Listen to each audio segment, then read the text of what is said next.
1316 সনের আষাঢ় মাসে কবিগুরু রবীন্দ্রনাথ ঠাকুর বোলপুরে গীতাঞ্জলির গানের সূচনা করলেন।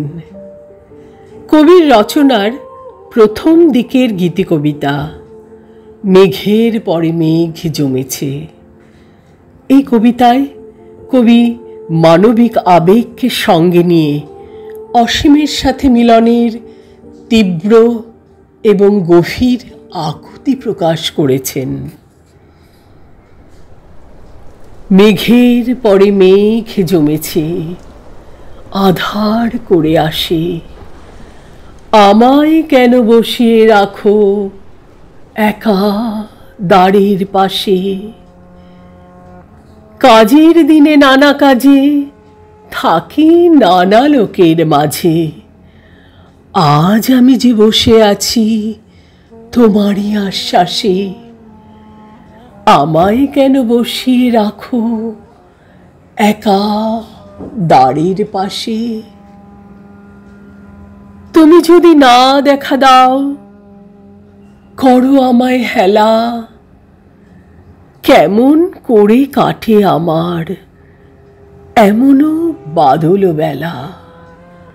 দূরের পানে মেলে আঁখি, কেবল আমি চেয়ে থাকি, পরাণ আমার খিদে বেড়ায় দুরন্ত বাতাসে। আমায় কেন বসিয়ে রাখো একা দ্বারের পাশে। Clouds heap upon clouds and it darkens.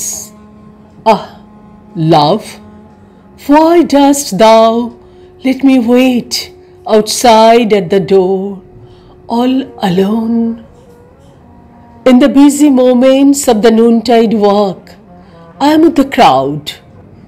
But on this dark, lonely day, it is only for thee that I hope. If thou showest me not thy face, if thou leavest me wholly aside, I know not how I am to pass these long, rainy hours. I keep gazing on the fiery gloom of the sky, and my heart wanders, wailing with the restless wind.